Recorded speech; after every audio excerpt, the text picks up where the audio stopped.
Olá, boa tarde para quem está aí no Brasil, boa noite para quem está aqui em Portugal e na Europa.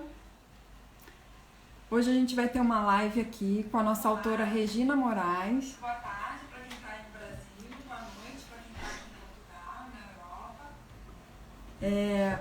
A Regina ela é professora no Rio de Janeiro, ela mora no Rio de Janeiro, no Brasil, ela é professora universitária. E ela já publicou um livro com a gente, 32 tipos de inteligência, que fala sobre desenvolvimento pessoal e autoconhecimento, baseado na árvore da vida e na cabala judaica. E agora ela está publicando o livro A Cartomante de Laranjeiras, que é um romance, e a gente vai apresentar aqui esse livro e a Regina vai falar um pouco sobre ele. Estou aguardando ela entrar aqui para poder convidá-la. E ela tá me chamando aqui. Espera aí que eu vou falar, tô falando com ela aqui, que ela já vai entrar.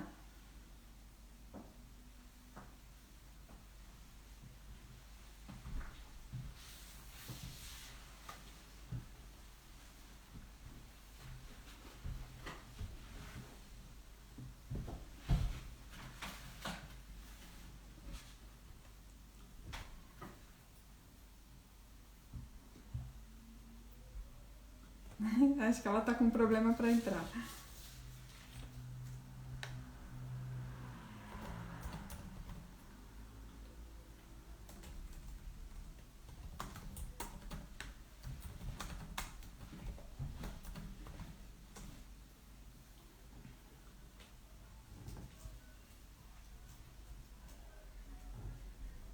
Enquanto isso, a gente está esperando também as pessoas irem chegando, né?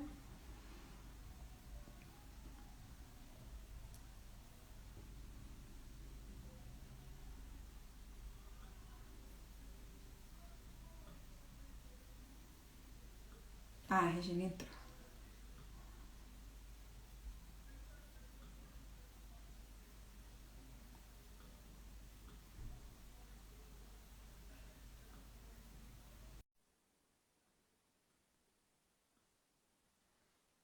Já convidei ela, agora é só ela aceitar. Ah, Oi, Regina. oi, querida. Boa Menina, tarde. tudo bem com você? Tudo Uma bem? gripe aqui meio fora de... Aliás, dentro da época, né? Porque é inverno, né? Aí o Não tem inverno, né? muito jeito. Aqui a gente tá no verão. A imagem está correta? Deixa eu ver se eu consigo melhorar alguma coisa aqui. Tá sim, Tá? tá. Pronto. Então, olha, eu já estava falando um pouquinho aqui sobre você. Ah, Como a sim. gente sempre faz, né? Eu faço uma apresentação. Eu sei que muita Perfeito. gente já te conhece, porque a gente já publicou o seu livro, 32 tipos de inteligência, É né? verdade. Mas tem muita gente nova chegando também no nosso perfil, então é bom você se apresentar de novo, falar um pouquinho sobre você. Perfeito, querida. Estou, assim, muito feliz hoje, viu? De estar aqui, né, vivendo esse momento. Que bom. Então fala um pouquinho pra gente assim do seu Perfil? Quem do sou seu eu? perfil, né? Quem é É, você? quem sou eu, né? Bom, eu tenho, assim, uma trajetória que ela é, ao mesmo tempo, híbrida e múltipla, né? Tanto eu caminho, assim, bem, com, gosto, me sinto bem na ciência, como gosto também de caminhar pelas estradas da espiritualidade, né? E é engraçado que na minha vida eu nunca trilhei um caminho só. Um dia eu estava fazendo, por exemplo, uma palestra num congresso. E no dia seguinte, ou na semana seguinte, eu estava fazendo uma palestra numa sala cheia de almofadas para falar sobre cartomancia, ou cabala. E sempre, assim, com muita generosidade comigo mesma, né? Sem cobranças de dizer, você é cientista, você não pode jogar tarô. Mas eu jogo. Eu gosto de jogar tarô, né? Então, assim, eu sou bacharel em direito, né? Gosto muito do direito, não escolheria outra área para estudar. Amo aquilo que eu faço, eu dou aula de introdução ao direito, fundamentos de direito, gosto do assunto, me sinto assim como uma pessoa capaz de formular toda uma nova proposta para esse Brasil maravilhoso, né? Em termos de leis. Me sinto capaz disso, não só como cidadã, como também profissional. E minha primeira formação, então, é direito. Depois eu fiz um mestrado em ciência da informação, que me deu assim uma visão em termos da informação. O que é informação, como buscar, como tratar a informação. Então, fiz o mestrado em ciência da informação. O meu doutorado foi em engenharia de sistemas e computação. E o pessoal fala assim, mas como é que, sendo bacharel em direito, você pulou para as tecnologias, né? Mas acontece que eu já havia feito uma pós-graduação em engenharia de sistemas e computação, porque no passado houve um momento da minha vida em que eu abdiquei do direito. Tive que, digamos assim, deixar o lugar onde eu vivia e partir para novas experiências, porque não podia mais viver aonde eu sempre vivi. Um momento difícil que o Brasil viveu, e eu vivi também. E muitas outras pessoas comigo. Então, quando eu voltei, eu falei assim, eu não quero mais pensar em direito, porque eu tinha perdido muitos amigos. Aham. Então, eu resolvi fazer cursos de tecnologia. E foi o que eu fiz. Fiz vários cursos de tecnologia e fui fazer estágio em algumas organizações como programadora. E aí, então, quer dizer, tinha um percurso já na área da engenharia de sistemas e computação. E aí, a vida me levou, fui trabalhar na IBM e depois saí da IBM, fui para o CERF, fui para o IBGE, que eu sou concurseira também, viu? Eu faço concurso e passo. Porque eu sou estudiosa, essa é Além de a coisa, né? estudiosa, Eu né? jogo tarô, mas sou estudiosa, essa é a questão. Então, meu percurso, assim, em termos organizacionais, foi grande, né? Eu trabalhei no IBGE com metodologias e normas, eu sou muito normativa, gosto de metodologias, essa parte científica me atrai em termos éticos. E no IBGE eu fui subgerente da área de metodologias e normas, e isso me deu uma experiência muito grande em termos de pesquisas, né? Aham. Aí depois eu fui fazer esse doutorado, que eu falei, em engenharia de sistemas e computação, foram 5 anos fazendo o doutorado. E, finalmente, depois, porque houve uma série de questões que ocorreram, e depois eu fiz 2 pós-doutorado. Um em ciência da informação e outro em serviço social. E então essas 2 formações me deu assim, em termos de pós-doutorado, uma visão muito boa em termos de ciência. Então eu sou uma pessoa da ciência, eu sou cientista. Isso sem sombra de dúvida, né? É. Gosto de escrever artigo científico, eu me debruço aqui sobre metodologias, sobre criar coisas novas, novas formas de ensinar. E, ao mesmo tempo, também eu tenho esse caminho na espiritualidade, né? Que me levou assim para um grande encontro com a ancestral.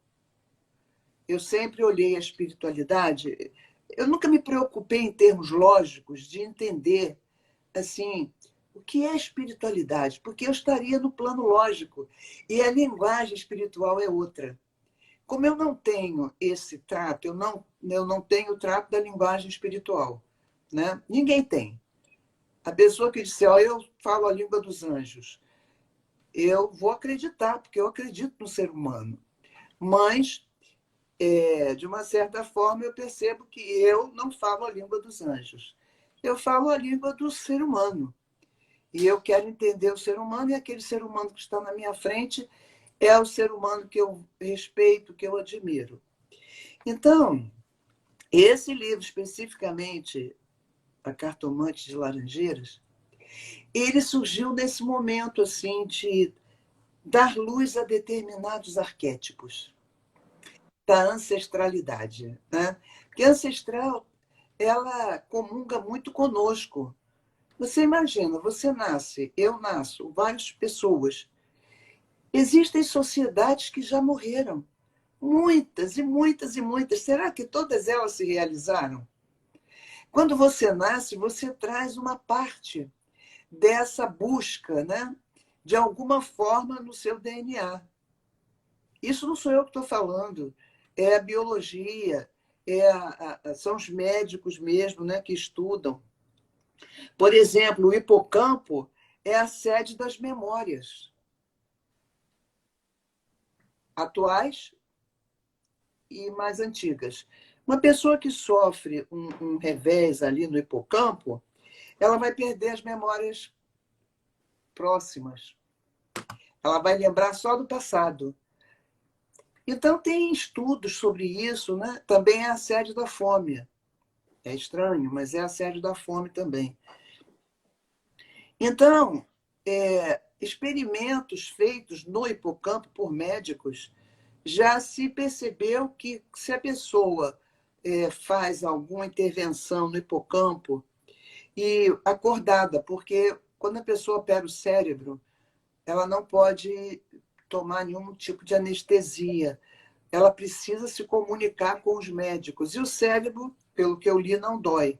O que dói é você justamente abrir essa parte da cabeça. No mais, não dói. Então, esses médicos fizeram uma experiência e perceberam que a pessoa que estava ali sofrendo essa intervenção no hipocampo, ela dizia, olha, é estranho, eu estou vendo a minha vida assim como quando eu era muito pequenininho, com a minha mãe e em colorido. Então você vê, isso é espiritualidade, Thaís? Não é, isso é ciência. É ciência, né? Biologia, é química. Como é que o cérebro guarda isso?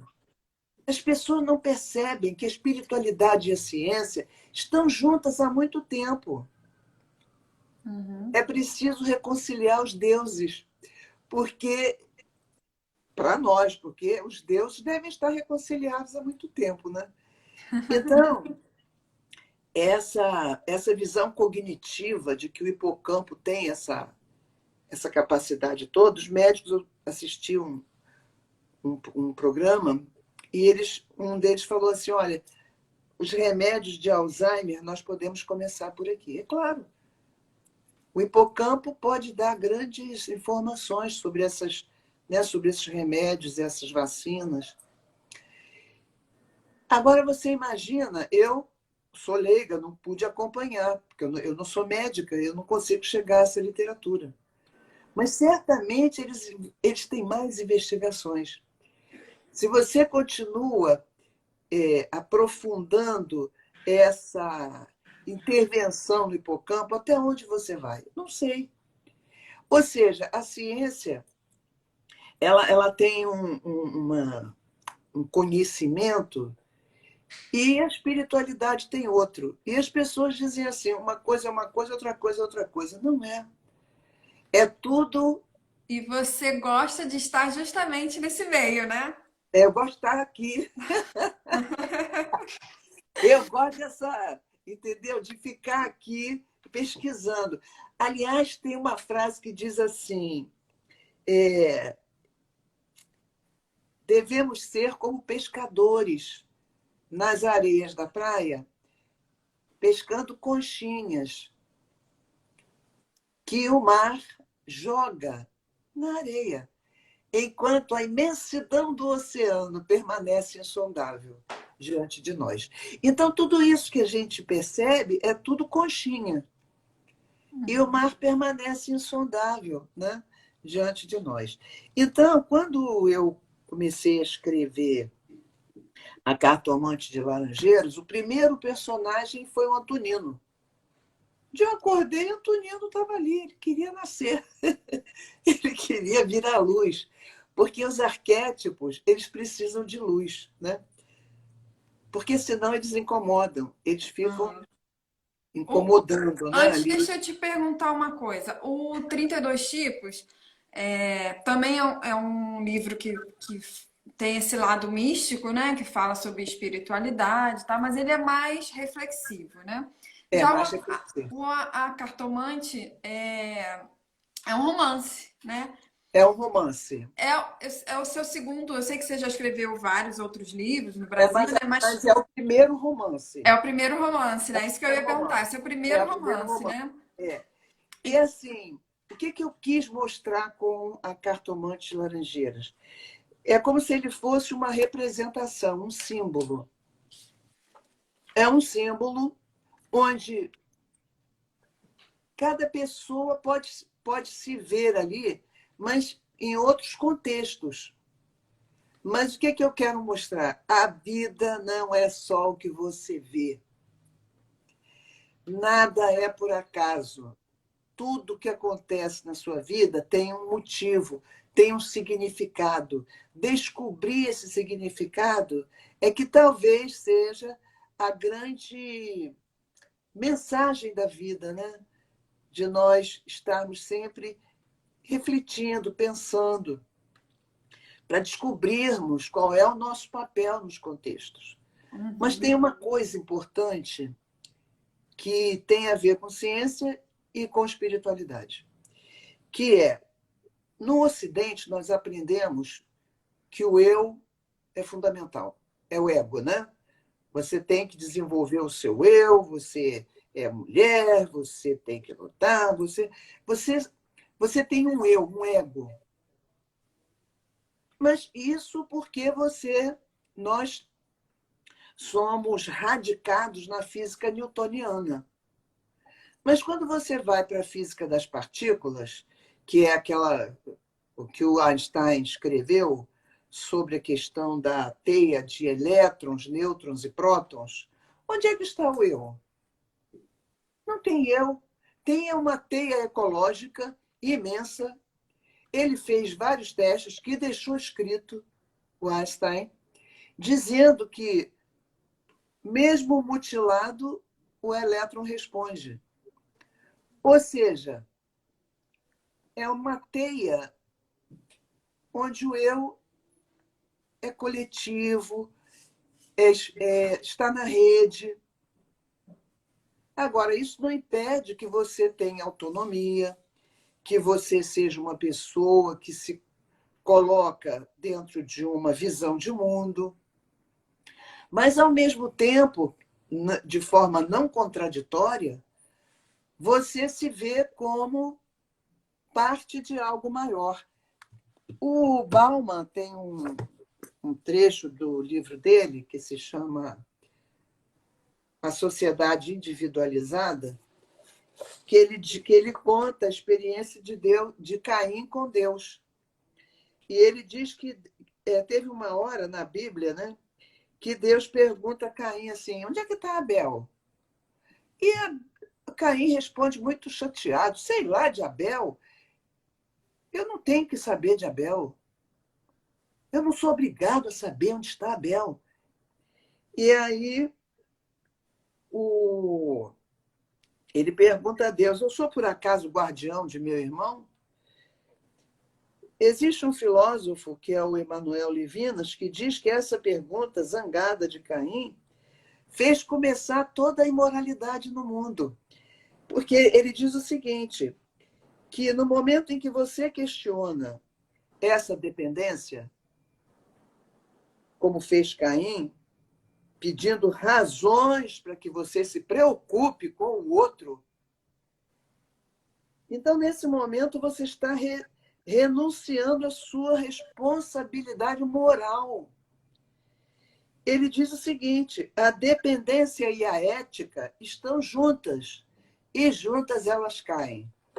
Ou seja, nós vivemos uma sociedade onde eu sou eu, você é você, vou fechar minha porta, você que cuide dos seus filhos, que eu vou cuidar dos meus. Essa sociedade está fadada a desaparecer, de uma forma ou de outra, porque não vamos suportar o que vem por aí. Ou nós aprendemos a existir de forma mais coletiva, mais humana, de uma forma onde você percebe a dor do outro, em termos gerais, economia, direito, educação. Olha em direito o que aconteceu com a menina lá no Sul. Você entende que uma juíza ou uma promotora tenha um papel tão degradante como esse? Impossível. Ou seja, não há espiritualidade. Não é que não haja, desculpe. Digamos que as pessoas resistem à espiritualidade. Há uma resistência. Elas querem ser profissionais. Eu sou a melhor. Eu faço da melhor forma. Não é verdade, não faz. Não faz.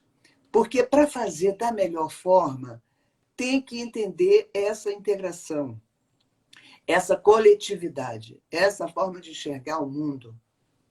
Então, o livro, ele tenta trazer essa visão de que nada é por acaso. Porque, só para explicar um pouco para as pessoas, um pouco da sinopse do livro, né? Porque ele tem são várias histórias com vários personagens diferentes que aparentemente não têm relação, né? Mas que tem exatamente prestar atenção nesses detalhes que ligam Isso. uma É história a à outra, né? atenção, isso. Eu acho que o que eu quis mostrar, assim, e aí tem a ver com ciência e espiritualidade. Porque qual é a definição de ciência? Ciência é observação. Essa é a melhor definição de ciência. Ciência é observação. Tecnologia é o que você faz com o recurso que você encontra para transformar ele numa ferramenta. O recurso que você observando percebeu, transforma em ferramenta. Ou seja, ciência é observar. Quem não observa, não faz tecnologia. E como foi para você partir para essa questão do romance? Como foi escrever o seu primeiro romance, né? Criar Pois é. personagens, histórias? Eu acho que comecei com o Antonino mesmo, né? Foi o personagem que começou a surgir, e aí eu vi que ele trazia um fio da meada. E eu tinha que entender muito bem aquele fio da meada, porque quem escreve sabe isso, sabe disso. Às vezes, a criatividade vem em borbotões. E você fica quase que meio afogado. Você quer escrever rápido, mas a cabeça pensa mais rápido do que o que você está escrevendo, seja no papel, seja no computador. Então, os personagens muitas vezes me atropelavam. E eles chegavam, né? Escrever um romance é como eu percebi, você dá luz é um arquétipo, porque cada um dos personagens traz um arquétipo, né? Que várias pessoas já viveram ou estão vivendo. O arquétipo é isso. Ninguém pode viver num arquétipo. Isso é muito pesado. Quando a pessoa está numa condição e está vivendo algo que, digamos assim, isso aí é um arquétipo, né? Ou o arquétipo da separação, ou o arquétipo da tristeza, ou o arquétipo da pobreza. São arquétipos. A gente não pode entrar e viver para sempre ali. Ninguém suporta isso. Então, quando você dá luz a isso, você consegue. Por exemplo, eu percebi essas histórias se entrecruzando, mas elas representam, assim, elas são um rebatimento de várias outras histórias. É como se eu estivesse chamando a atenção às pessoas. Olha, percebe o que está acontecendo. Olha a pessoa que você não gosta. Olha a pessoa que você gosta muito. Olha como te tratam no trabalho. Você é mulher? Você vive numa sociedade que é misógina. As pessoas não vão respeitar a sua fala. Isso é sem discussão. Não adianta os homens dizerem assim, não, isso aí é impressão. Não é verdade. A sociedade é misógina. As mulheres são tratadas de forma diferente. Isso é um arquétipo também.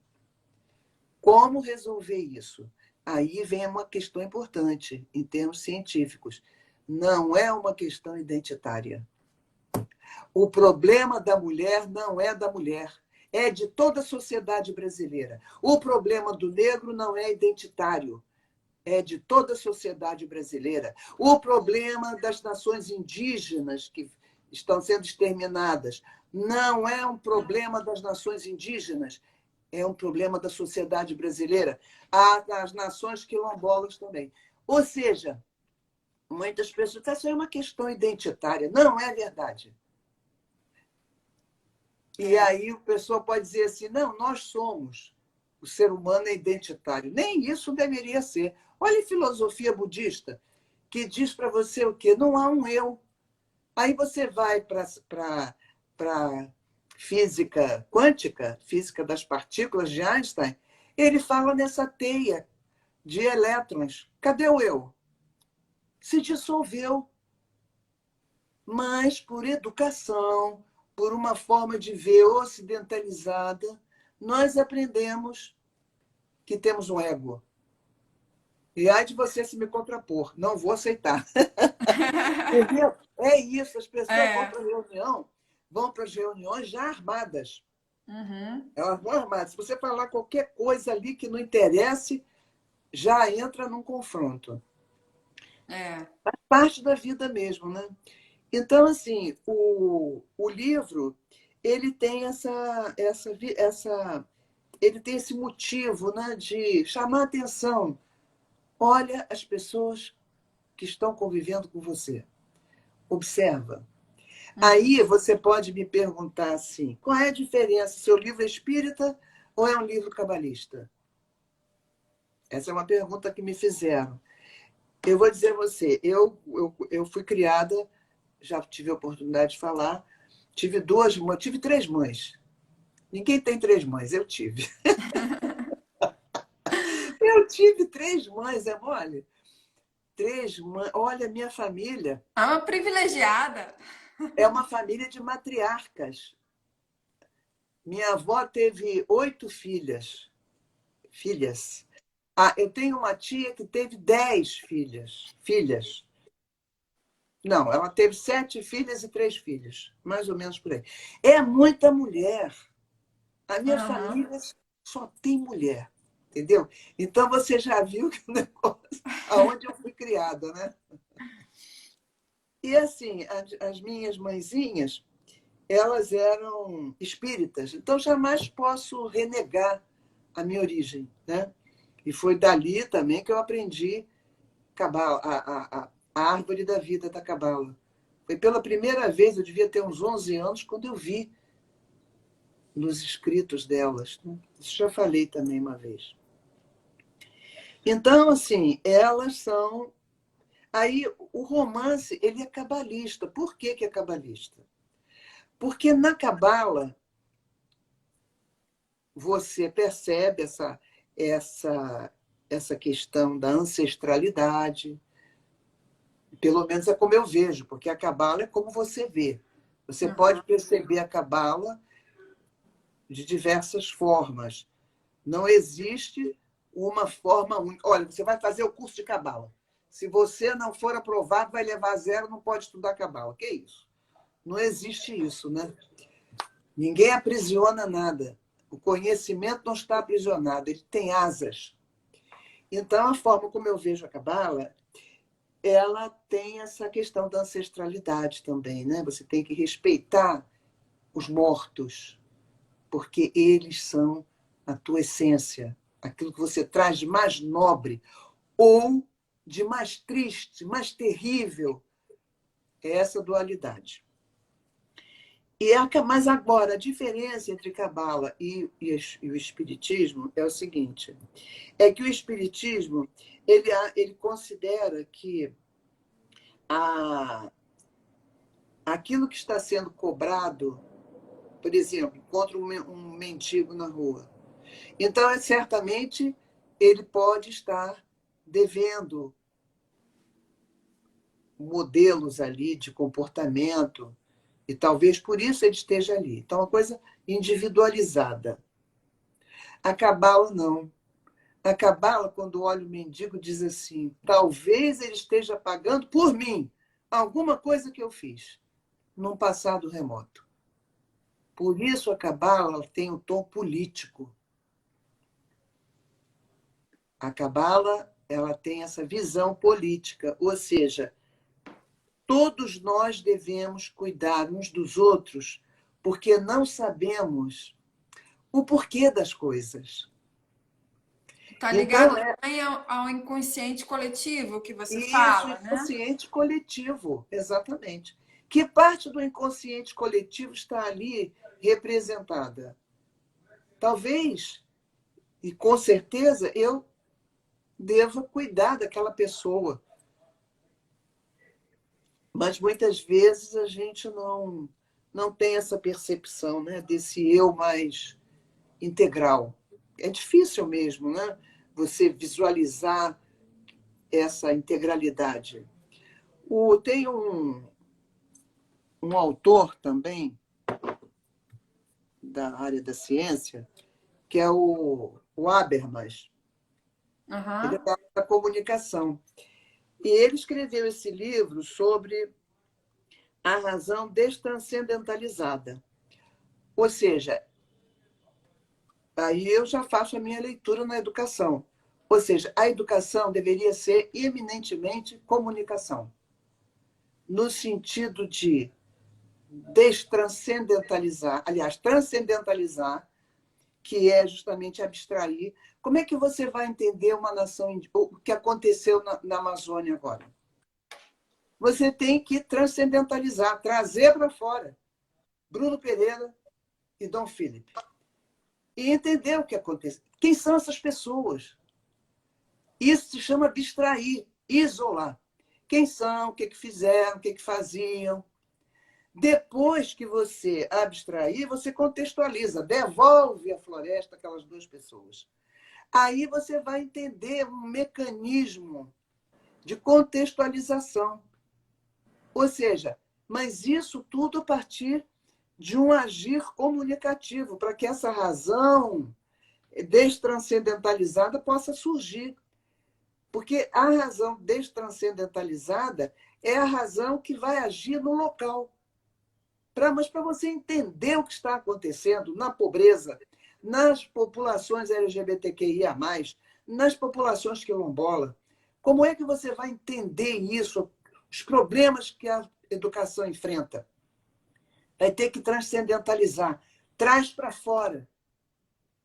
E quando você traz para fora, você começa de uma forma até cartesiana, porque Descartes dizia para fazer isso, né? Para você isolar, para poder entender. Mas só que se você só ficar aí, você perde. Depois que você entender aquele objeto, aquele fenômeno, aí o que você faz? Destranscendentaliza, ou seja, devolve ao contexto. Devolve ao contexto para você poder entender os mecanismos, os fluxos. Isso talvez seja uma possibilidade de ensinar melhor, né? É uma forma da educação se colocar pela educação. Você educa comunicando, abstraindo e contextualizando. Mas e esse livro, então, foi uma forma de você colocar tudo isso de uma forma mais lúdica, digamos, né? Lúdica, mais espiritualizada, mostrando, olha, você vai ter que transcender a situação que você está vivendo. Porque muitas vezes você pode estar passando um problema na família, no trabalho, se aborrecendo com alguém. Mas se você ficar ali, você não vai entender.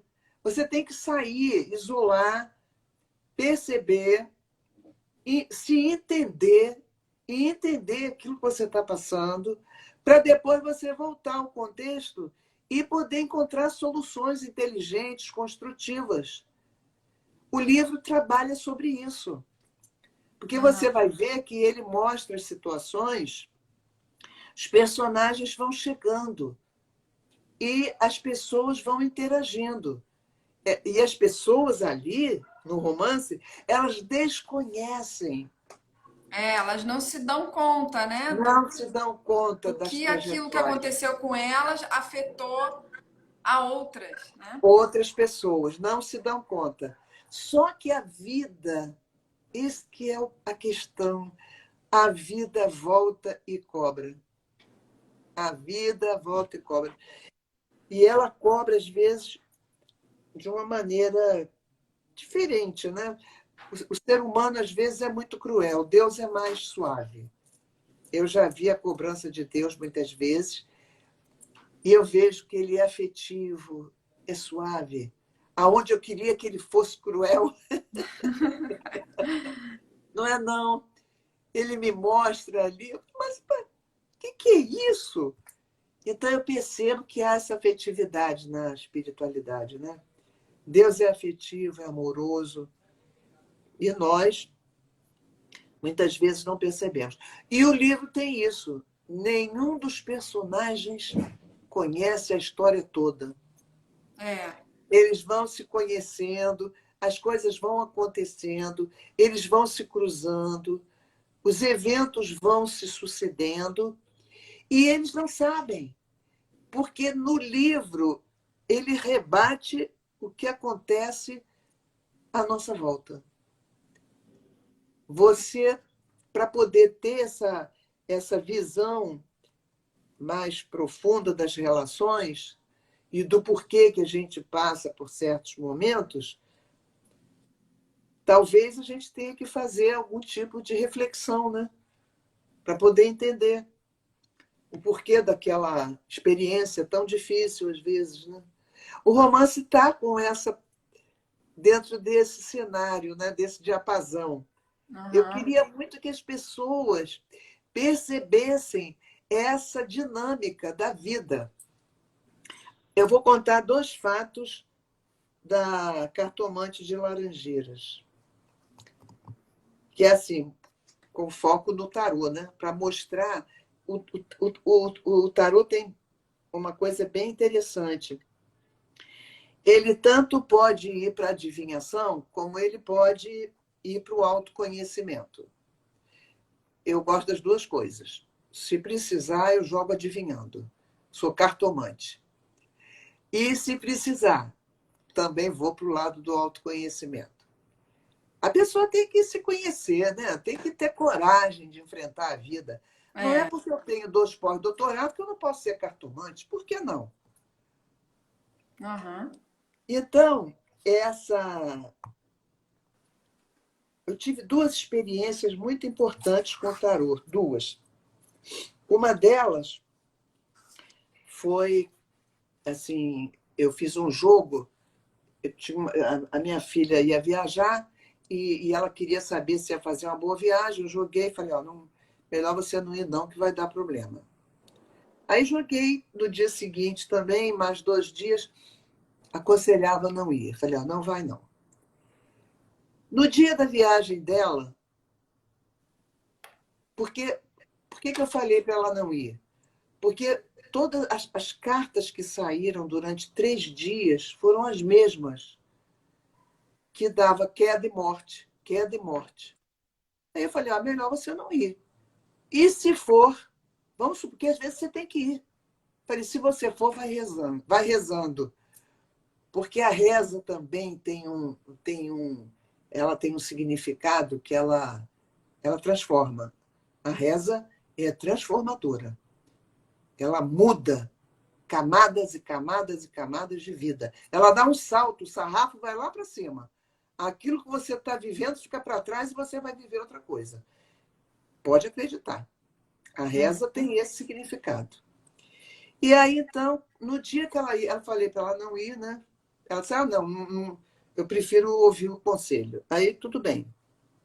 No dia que ela ia viajar, a minha mãe caiu, levou um tombo em casa e morreu. Depois de um tempo, ela fez uma operação, tal, nunca mais voltou para casa, ficou no hospital. Então, essa experiência foi com o tarô. Aí eu me perguntava, por que eu não consegui ver, né?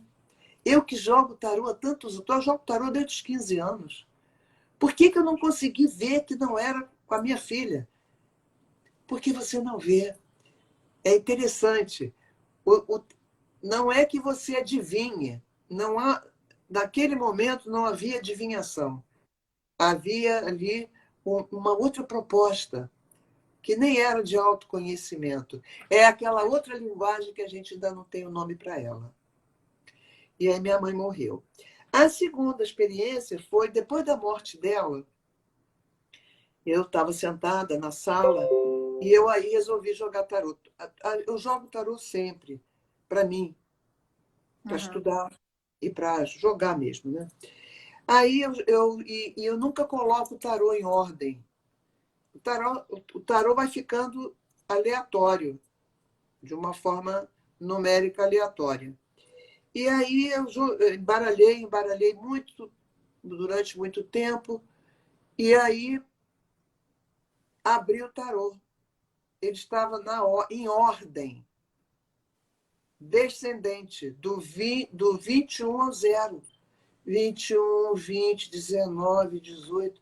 Eu falei, gente, eu chamei a minha filha e falei, olha aqui, é Rosa. Eu falei, Rosa, olha o que aconteceu. Eu embaralhei as cartas, abri, e elas estão em ordem descendente. Aí eu falei para ela, olha, eu estou voltando a algum momento da minha vida que eu não sei qual é. Eu estou voltando. Não sei qual é e não quero saber. Vou guardar o jogo agora. E aí foi que realmente a minha vida passou por outros momentos e pude aprender outras coisas que eu não havia aprendido até aquele momento, né? Então, assim, você... E veja, sabe estatisticamente qual é a possibilidade disso? Eu nem sei, mas eu acho que é uma em 1 bilhão. Imagino também. Você tem 22 cartas inteiramente desorganizadas numericamente. E você embaralha e elas saem organizadas numericamente de forma descendente. É. É muito estranho. Então, assim, essa foi uma experiência que eu vivi que eu achei muito Então, forte de na minha certa vida. forma, a sua experiência também foi uma inspiração, né? Para personagem, uma das personagens Ah, do não, pai. pois é. Isso. Aí, nesse momento, eu pensei assim, eu acho que eu vou escrever um livro sobre a cartomante de Laranjeiras. Aí pensei, eu digo, ela precisa nascer, né? Ela precisa nascer, Antonino queria nascer, Mereciana queria nascer. E aí, então, eu ouvi, eu ouvi as vozes, assim, né, no sentido figurado. Eu ouvi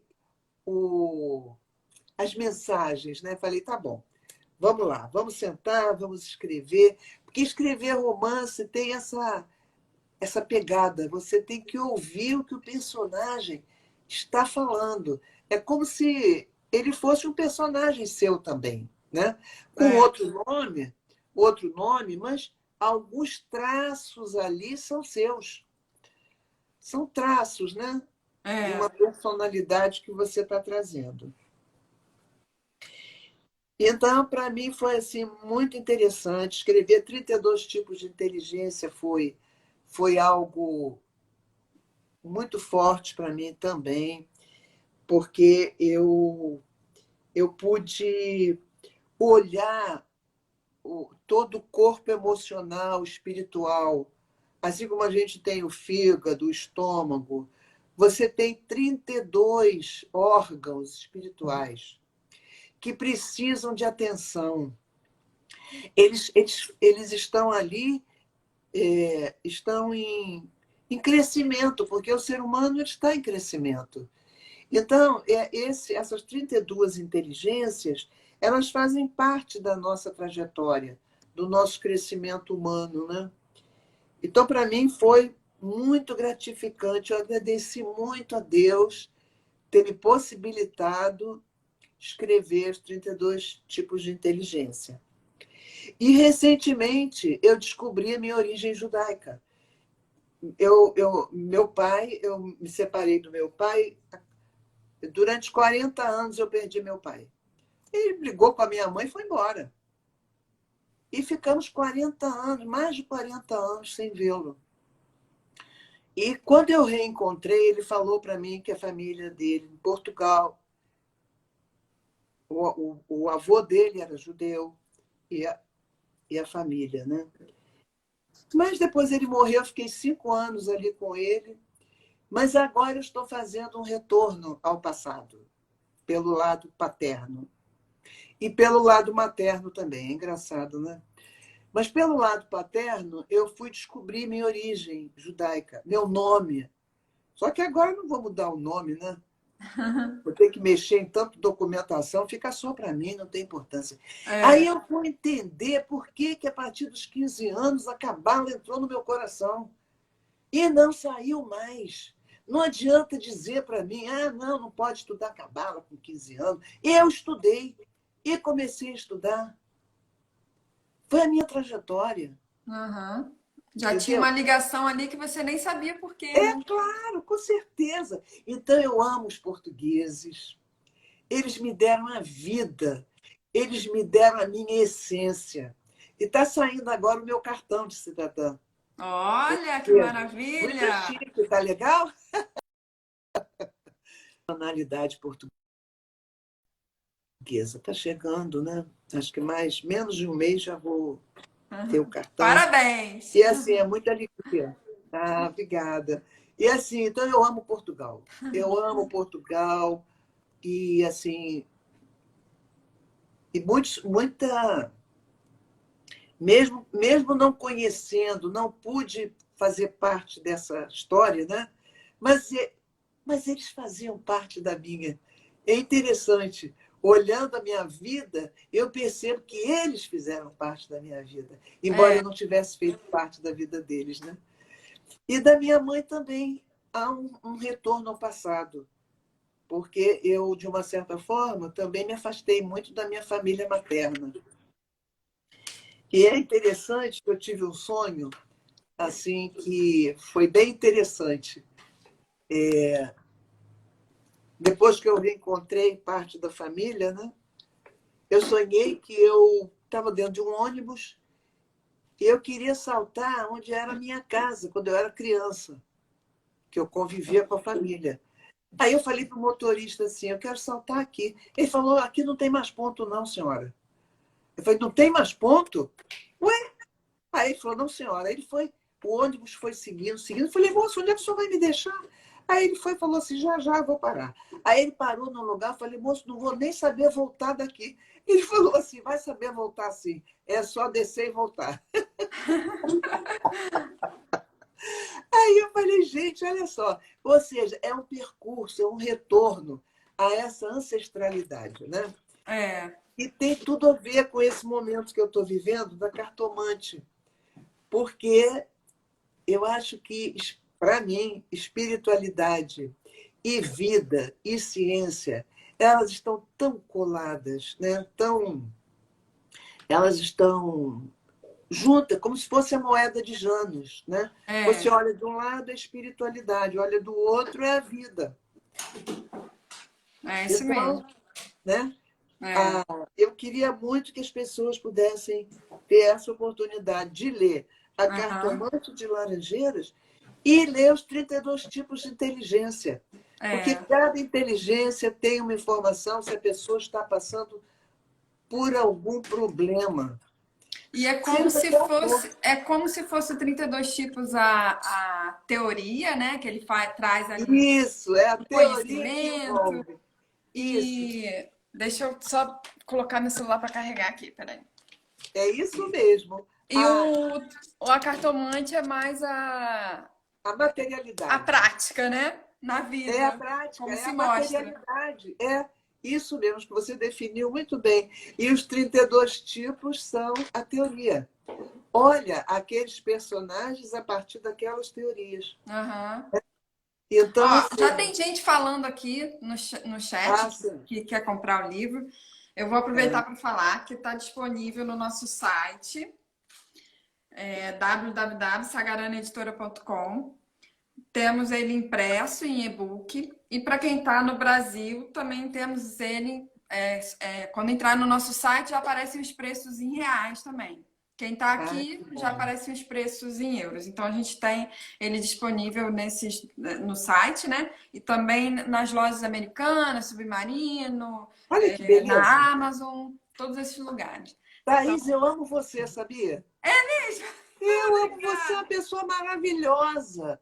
Você ajuda muito ao autor, você é amorosa, é carinhosa, é afetiva. Obrigada. O autor cresce com você, o que não acontece com E eu muitas cresço com editoras. autores, ainda mais como autoras como você.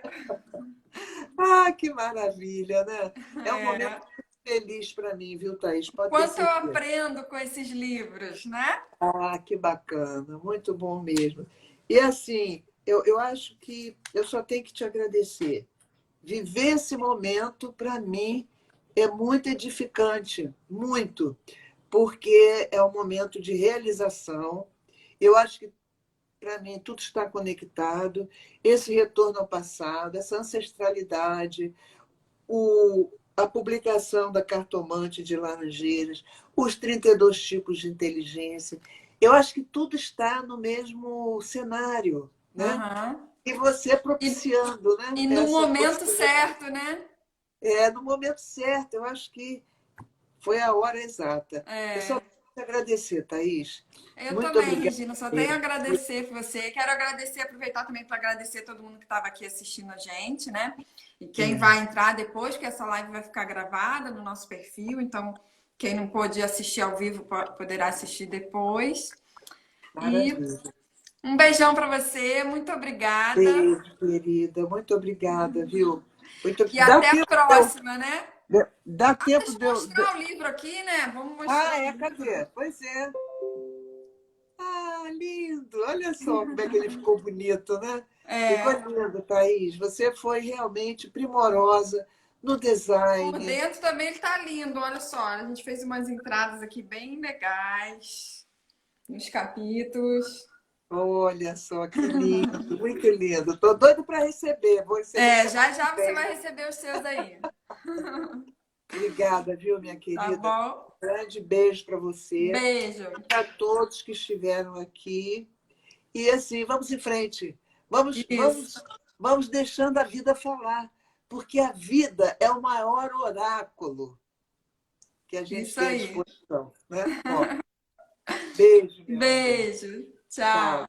querida. Tchau. Obrigada.